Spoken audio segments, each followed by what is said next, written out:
everybody. So if you're watching this, please be sure to like the video, subscribe to the channel. I am doing this video now. I mean, I always do Potomac later, but also because I'm off school tomorrow, I am worn out. Okay, I had to go get a new tire this morning, like a new one, because it was just treading, and then I had to go to school, and it was just a mess. Anyway, that's not why y'all came here. So this is Real Housewives of Potomac, healing, surviving, and healing. No, it's healing, thriving, and surviving. Yeah, season 9, episode 8. All right, here we go. So, the GNA event, Potomac. I think y'all should just call this show, this part of the franchise. It can go along with the Real Housewives of DC at this point, and the ones in Miami when they first tried to get this to pop off. Because I'm telling you right now, it's just not given. It's not. So the fact that y'all even started this episode with a GNA event tells me y'all struggling. I'm convinced they had partnered with Timu. All right, whatever that little orange thing is. So how is your big event to promote your brand still filler for the show? Because it gave nothing. I don't know. But actually I do know. You and Giselle, Ashley, are not hardworking people. You're not. That's why. By resume, by nature, by character, you're not hard workers. If there's one thing I can say about myself and the people I like to keep around me who are close, they're hard workers. I do not like laziness and people who just throw ideas out in the air and then wait for them to come to fruition. I shan't. Okay, so your events and business are parallel to the lack of work you put into it. This is actually one of those equal reactions to what's happening. All right, so that's not always the case. Some people can be actually terrible at what they do, have no business acumen, but have the money and the resources to hire people to still make it look good. That's not true in this case. Y'all can't seem to do either fucking one. You really can't. All right, so you and Giselle trying to refute that your business is a flop with those tanks y'all probably ordered from Redbubble or TeePublic is not working. It's not. And it's given, I need to hurry up and make some money quick, and we think the audience of this show is so stupid that they'll buy it. No ma'am. Okay, we are not dumb. All right, saying you're rebranding doesn't actually make it a rebranding effort. Like, you actually have to do the work to rebrand. Okay, so let's keep that in mind. When Giselle got up there and said Ashley was an international pop star, I said, here we go. Here we go with the BS. It is coming. Okay, so Jazzy was like, oh my gosh. And let me tell you something. Like, I showed up for this. I felt like Jazzy was giving, I showed up for this. I already didn't want to come. And then y'all put in this whack ass chick in my face. Okay? And she was me, because that's exactly what my reaction would be. Oh my gosh, I can't. Seriously, where's my car? Like, I just can't. I can't. I'm too old to play that game now. So, now let me tell you. Let me be clear. Ashley, you cannot sing. Okay? You cannot sing. I was known for saying over and over again, I don't think Candace could sing. Okay? But let me also be clear that you and Candace are not the same kind of she can't sing. Okay? Because there are gradations here. Allow me. Candace has a voice that could be used, to win a pageant or maybe be the opening act for a gala, where it's just like one person on the mic and you sing for 4 bars. Like, she has a voice for that. Okay. I can't explain why people are going to see Candace's tours and buy her music. I don't get that. But you, Ashley, however, you sound like a person. One, you can't sing. You sound like a person who went to school and hung out with white girls. And because you were black, they probably thought you could sing because they're tone deaf to those kind of things. And that's where this whack-ass confidence you get from singing must have come from. Because I know you didn't grow up in nobody's church. And you grew up thinking that about yourself. Okay? Not to mention saying, come on to the audience like they were supposed to know the lyrics. Miss me, Miley Cyrus. Anyway, and for the record, Ashley, whenever black people start, you need some help, you need some background dancers, okay?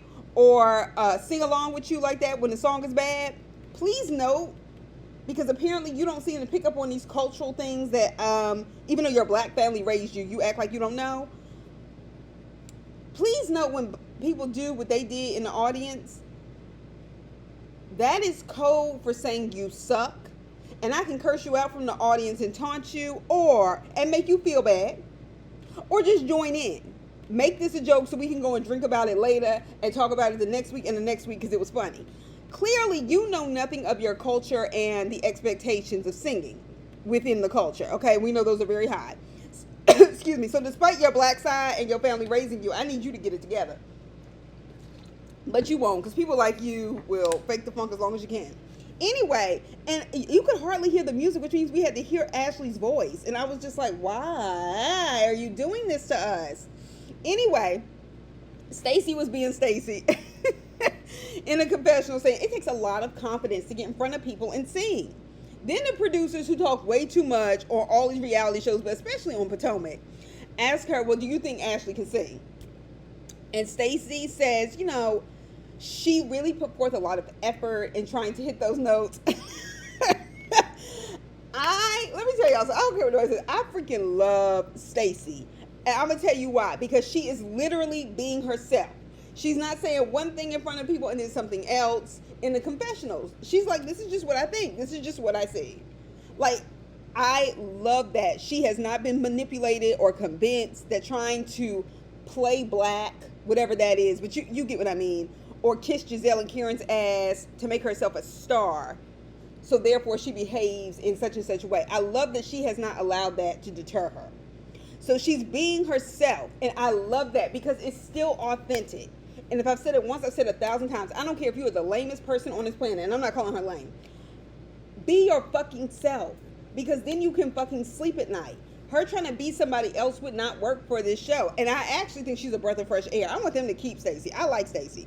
Anyway, I wouldn't be shocked if she was the fan favorite at the end, because everybody they try to pick on, and Potomac's not even good at it, but people they try to gang up on always end up becoming the star. And I kind of see Stacey that way. I wouldn't be surprised if she was the fan favorite at the end of the season. And what the hell was that event? That was a mess. It had no cohesion, no nothing. Then, of course, Mia sat the girls down to bring up her problems at Ashley and Giselle's event. Mia, let me just start with what she tells them, okay? She wants to tell them how Gordon is in mania. She tells them that Gordon told Ink, she had an abortion by you. First, Mia, your English and sentence structure are terrible, okay? Because we know that is not, we only know that's not what happened because we heard it. And you repeated that so terribly. I just wanted to correct your sentence. I wanted to give you the red and blue squiggles. So luckily we saw the scene, so we know better. She tells them Gordon and Ink kind of got into it really hard, this, that, and the other. And these have to be some of the most delusional and veiled gaslighters I have ever seen consistently on any cast of any reality show, who just try to pretend like we are not seeing what we're seeing. Mania? Okay, first of all, Mia, every time you get upset at something that Gordon says, you don't get to call it mania. You don't. And that's because those kind of things are medical terms, all right? So Gordon was in his feelings, as he should have been, if you have any ounce of self-respect, and he expressed them clearly. He did. With clear sentence structure, which we cannot say for you. Somebody has the right to get angry with you when you're not fully divorced, y'all purposely and actively have chosen to live in the same building, and you're walking around with another man in front of his 2 kids. Are you for real right now? Mania? Having an argument and articulating your feelings in a conversational volume is not mania. I mean, he walked out. He had every right to be upset. So cut it out. Cut it out. Just because you want to discredit now the things that he says when he's dead on, it does not count. Miss me with it. Okay.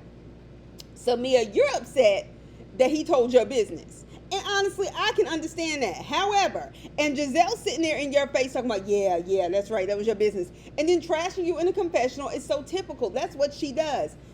And that's what my point about Stacey. Stacey is the same at the event and in the confessional, because that's who she is, and I love it. I love it. These girls can learn a lot from her while they always trying to read her on camera for not doing dumb shit like drag kings. Anyway, Mia, I can't. And Mia, that was a lot of information. To really bring up to a group of people, is that really some shit you want a group of people to know? Especially these women. Ain't none of these people your friends? Except for Jackie. And that depends on, whatever's happening. So, and it was raggedy, ratchet stuff. Who wants to share that? Not your kids being on honor roll or something. That'd be at a place. But I mean, we can understand why you would be proud. And whether I like Giselle and Ashley or not, and we know I don't, that's a selfish move to bring up that kind of personal information at an event that you were there to support somebody else for. That was not pressing information. You could have called them on the phone. Anyway, then Giselle, true to form, brings up Karen's issue, claiming she's tapping into her inner first lady. Okay, first of all, that she hasn't been for nearly 2 decades now. And a first lady does not make you a preacher. I know it's very hard to see that sometimes because people just get to be first lady and be in the pulpit, and that's not how that works. You're called by God to preach or not. And I just think the way in which many churches have gone against those rules is confusing people. But Giselle, you can miss me because your spirit is about as corrupt as Wendy's mama's, okay? And meanwhile, making a show of prayer that is shady at that and doing that in front of the camera was so blasphemous. Like, I just can't. Anyway, Karen is going to court for her DUI. All right, Karen is pretending things are good for the camera because she doesn't want to catch on to anything. Ray's trying to make jokes and she's trying to act like, no, I'm really ready to get this over with. Ray knows he sleeps beside you. Cut it. All right. So Troy, the lawyer, shows up. I was so glad he was black because for some reason I trust him more. Okay. Troy is fine. Troy, the lawyer, is fine. Okay. I love a man who's educated and wears a nice suit and knows what he's doing. I said, come on, suit. But anyway, all he does is get postponed and pushed back. Whatever. Then we get this fourth scene beginning with Kay and Mia, even though we know they ain't gonna never like each other, especially after she told her business about dating a drug dealer. Kay has a message sent through Karen. So they meet up to clearly eat, gossip, and talk about Karen, okay? Giselle, nobody believes you when you're sitting in the confessional saying Karen has had a rough day. We're not here to trash her.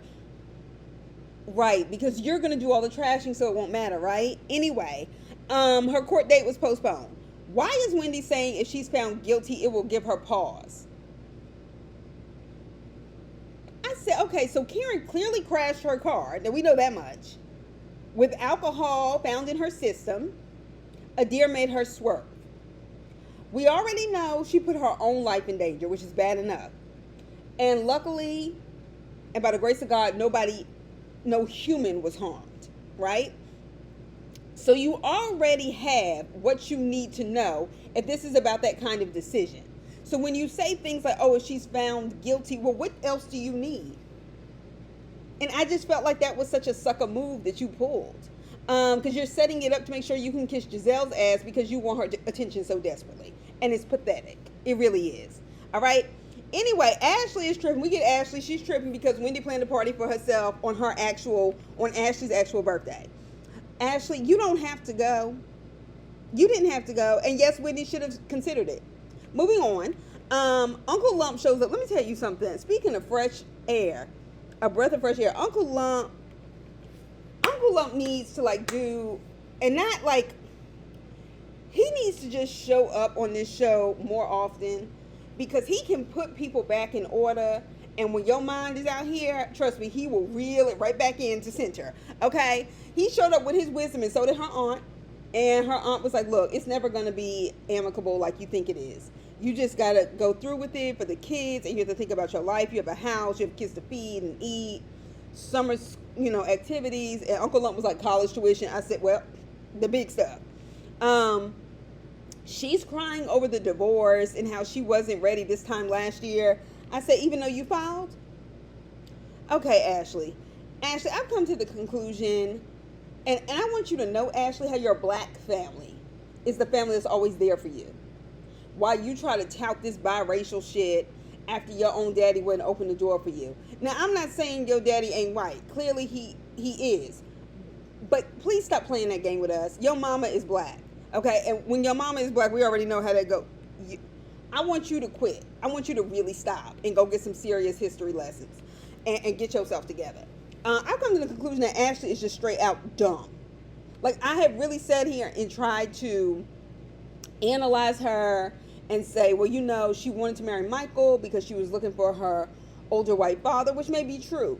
And after all of this, you can't make any money off G&A or anything else you've done. You haven't been able to profit from it. You were still depending on Michael to buy you a house. And I was just like, why has she not taken advantage or put some of this money away? Right? I mean, I don't understand why you haven't managed to move into anything else that requires work. But that could also help you take care of your kids instead of still depending on this pending divorce. Like, despite this reality show, like, that still should be additional money if Michael's been handling everything. And so to me, it just seems like you're dumb. You just want him in your life. I can't believe my marriage is officially over. This thing has been over. And not the same person who was talking shit about Robin. Not the same person who was talking shit about Karen and Ray's relationship. Not the same person who has had opinions on Monique and Chris initially. Like, stop playing. Not the same person who has opinions on Mia and Gordon. And rightfully so. But miss me, you're dumb. Moving on, Wendy's party. They have a Happy Eddie wall. Is that what he really does for a living? Is that really his business and money? Because when you say stuff, Wendy, like, I asked Eddie what could happen to Karen, you know, as an attorney, what he knows. You can graduate law school, and it's just a PSA, have a job, quit it, or lose it. And as long as your license is renewed, you are still considered an attorney. He may not be a practicing one. But what does he do in his day-to-day to get money? Is he still working as a lawyer? Like, y'all's jobs are always so vague and unclear to me. And the thing is, Wendy, especially with you, the way you try to tout your education, I just feel like it should be clearer. I just feel like it should be clearer, what y'all do. All right? Because it's given scam, it's given appearance that shines with no substance. It's giving gilded, okay? Anyway, Giselle greeting Karen with the, hey, Karen, you're free. Let me tell you something. Karen, you better than me, because I would have caught another motherfucking charge. And before I could even help myself. Because that bitch would have gotten choked that motherfucking night. And you know what? I probably would have deserved the charges. Go ahead, press him, bitch. Anyway, Mia comes to address Wendy's mother after their exchange on Twitter. So we are not believing, Wendy, that your mother is religious and devout. I'm not. She's one of those people who tout, you know, God to cover up the trash that she does in everyday life. She's mean. She likes attention, which is why she is dedicated to snatching it from you every time she is on camera. You said, she tells Mia, I prayed for you once because I have to forgive.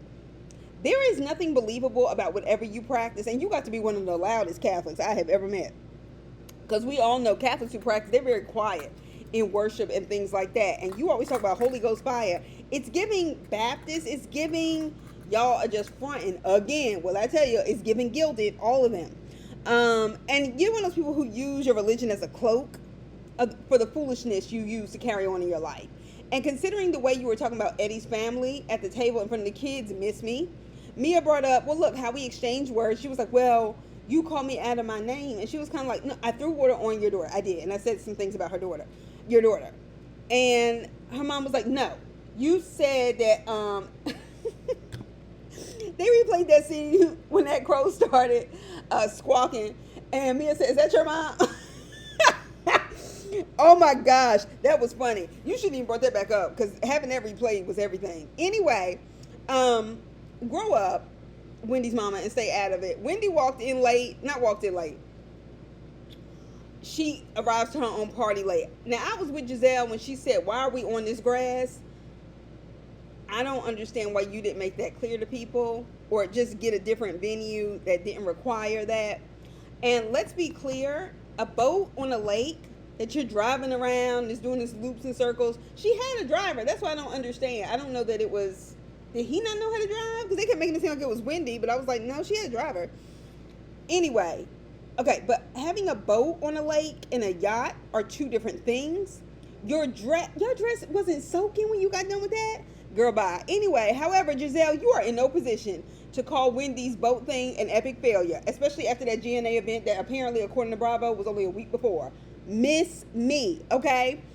I have to be honest, y'all.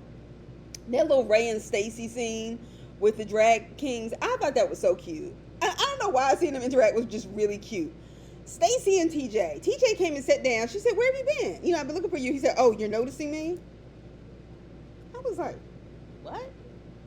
Then he kept going and said, "Oh, you came to the party and talked to everybody but me." I said, "Motherfucker, everybody was at the table at that point. You're late. Where were you? You were over there chatting it up with Ray and shit at some point. You knew it was time to come over to the table." Saying to her, "No, take your hands off of me and watch it." You's a whole bitch. Not only are you a whole bitch, but it's giving, I get angry when a woman to walk around on eggshells. TJ is controlling and he's not straight. I don't care what y'all say. He probably hates you, Stacey, for being a woman, being a beautiful woman at that, and landing a gig on TV, all of which he can't do or be. I'm just giving it to you straight, okay? Because I like you. And he can't do it without you. So, I mean, what's wrong when you said, well, what's wrong with you, this, that, and the other? Let me tell you something. That shit does not make you look tough, asshole. Okay, it really doesn't. Because getting rah-rah with a woman ain't gonna never make you look tough to me. It makes you look like a whole ass bitch that needs to be locked up like Diddy. When men try to embarrass you like that in public, like he did, it's the beginning of the end of a lot of things, primarily your happiness. So, Stacey, leave him where you found him. You know she's on a fucking show, you idiot. She's contracted to shoot scenes with these other women. What are you talking about? You want to be a bitch about it? You ain't have to come to her homegirl's birthday party. What the hell? She asked him if he liked the flowers on the table to kind of break up the tension or whatever, and he said, "That's a girl question." I said, "Well, that's why she asked you, bitch." Anyway, by the way, Ashley, please stop letting people dress you as a prostitute in that confessional. If it's your fault, whoever it is, just stop. Just stop, okay? Cut it, please. It's painful. It's painful. Wendy, your mama was the one talking trash and trying to create even more tension between your family and Eddie's. Now, whether Eddie's sister and them spoke to you or not, it does not matter. We know how you talk trash about them on TV. We know, I know, that Neko was not lying about the way y'all's family moves. And I am pretty sure that Eddie's family has been a recipient of other information that you continue to pass on while disrespecting them. Actually, not speaking sometimes is the best way to create a big ass blow up from coming about, okay? So, to end it. No, what you wanted was a fight. What you wanted was another reason why Wendy shouldn't be bothered with his family. And I question people when they allow that to go on so long. All right? Because honestly, unintentionally, you have made Eddie's family, as far as I'm concerned, look more like the victim by your behavior. Giselle and Ashley, ma'ams, when y'all got together at that table and said you were confused by what Mia was crying about, and then the next day they're at the pool with Gordon and Ink, please stop pretending that Mia hasn't always been a liar. Mia lies about everything. Mia distorts things. Mia does what she wants to do and doesn't care. Giselle, please find yourself some business, or please find yourself exiting stage left, never to return. We found this out on the first season. I will talk to y'all soon. Enjoy your week. Happy Thanksgiving if I don't see you again.